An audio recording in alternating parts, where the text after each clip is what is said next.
और देखिए मुंबई हमले को जिसने भी देखा उसकी भयावहता याद करके वो आज भी सिहर उठता है। देविका रोटावन छत्रपति शिवाजी रेलवे स्टेशन पर हुए आतंकी हमले की चश्मदीद है। उन्होंने आतंकी अजमल कसाब को देखा था और कोर्ट में उसकी शिनाख्त भी की थी।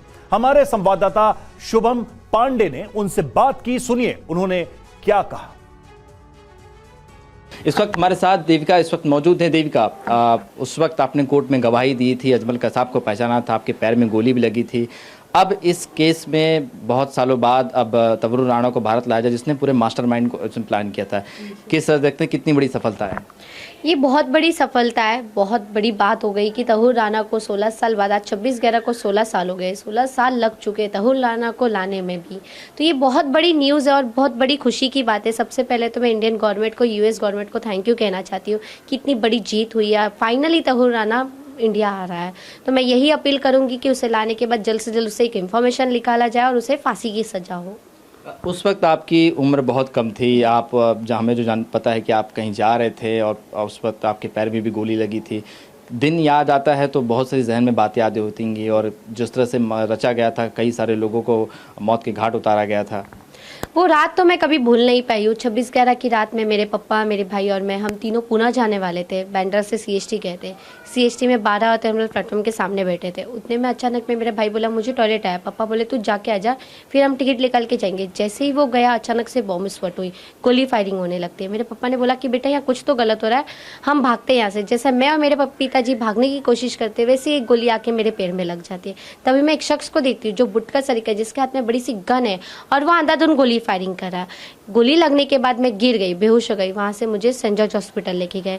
उसके बाद आपको कोर्ट में भी बुलाया गया था कि पहचानने के लिए क्या यही अजमल कसाब है। तो उस वक्त किस तरह, क्योंकि 9 साल बहुत हम कह सकते हैं गवाही देना, कोर्ट में जाना, इस तरह से आप हादसे से गुजरी, तो क्या जहन में आता, किस तरह से आपने उस वक्त अजमल कसाब को पहचाना था?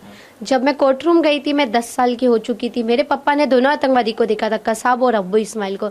जब मेरे सामने कोर्ट रूम में 3 शख्स रखा गया था, उसमें से मुझे कसाब को पहचाना था। जब कोर्ट रूम गई थी, मैं बैसाखी से चलती थी। ऐसा मन हुआ था इसे बैसाखी फेंक के मारूं या मुझे कोई गन दे दो तो मैं इसे अभी खत्म करूं, पर मैं कुछ कर नहीं सकती थी क्योंकि मैं बहुत छोटी थी तभी।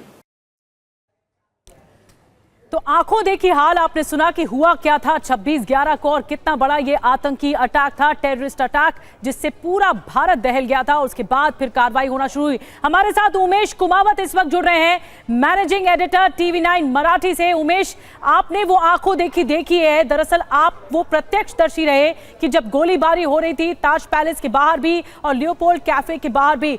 क्या कुछ हुआ था और कितनी बड़ी कामयाबी की बात है कि अब जांच एजेंसियों ने इतनी मेहनत करके सबूत इकट्ठा किए और तहव्वुर राणा को भारत लाया जा रहा है? देखिए, मैं जब इस अटैक को देखता हूं, उस वक्त हमारे सामने कसाब था और जब कसाब को पकड़ा था चौपाटी पे और उसके बाद उसके खिलाफ ट्रायल चली, वो भी हमने देखा। उसके बाद मैं वहां भी मौजूद था जहां उसको फांसी हुई थी और वो खबर भी हमने दी थी।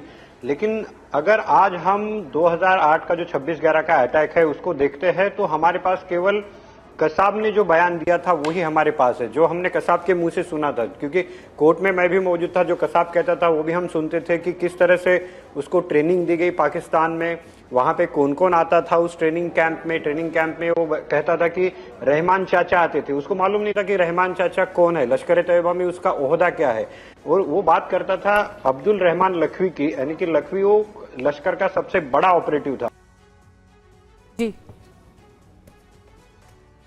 जी, तो उमेश मैं आऊंगी आपके पास। जी, वो केवल वहां पे जी उमेश कंटिन्यू, आपका संपर्क थोड़ा कटा था इसीलिए। हाँ, देखिए, जो हमने अटैक देखा था उसमें जो कसाब की बात जब हम करते हैं तो वो एक फुट सोल्जर था, उसको काफी पता थी। उसको जब ये ट्रेनिंग दी गई उस वक्त जो लोग उसको ट्रेनिंग देने के लिए आए थे उसमें पाकिस्तानी आर्मी का मेजर इकबाल भी था, उसके अलावा रहमान लखवी भी था लश्कर तैयबा से। लेकिन उनको उनके बारे में बहुत ज्यादा जानकारी नहीं थी क्योंकि जिस वक्त यहाँ पे अजमल आमिर कसाब आया था उसकी एज केवल 21 साल की थी। 21 साल का एक छोटा सा लड़का था वो। जिस तरह से वो कोर्ट में भी बात करता था, मैं देखता था, तो एकदम छोटा सा लड़का था। लेकिन इस मामले में अगर हम तहव्वुर राणा की बात करते हैं तो तहव्वुर राणा हमारे लिए बहुत बड़ा कैच है, क्योंकि ये जो कॉन्स्पिरेसी रची गई थी, इस कॉन्स्पिरेसी के पीछे पाकिस्तान से कौन था? पाकिस्तान पहले तहव्वुर राना पाकिस्तानी आर्मी में डॉक्टर रह चुका है, इसके अलावा उसके आईएसआई के संबंध रह चुके हैं, वो लश्कर तोयबा का सदस्य भी रह चुका है। तो इस कॉन्स्पिरेसी के बारे में हम अगर ब्रॉडर पर्सपेक्टिव से देखते हैं तो हमको ये पता चलेगा तहव्वुर राना से कि आर्मी से कौन कौन इन्वॉल्व था, क्या पाकिस्तानी सरकार से भी कोई नेता थे जो इसमें इन्वॉल्व थे, या आईएसआई से कौन इन्वॉल्व था।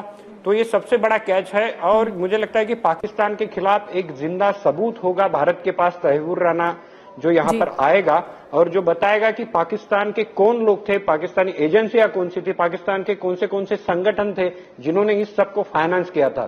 तो मुझे लगता है कि जब मैं कसाब को देखता हूं और तहव्वुर राना को देखता हूं तो कसाब एक फुट सोल्जर था और इस ब्रॉडर कॉन्स्पिरेसी को अंजाम देने वाला तहव्वुर राना हमको ये बता सकता है कि इंटरनेशनली भी इसमें कौन कौन लोग इन्वॉल्व थे।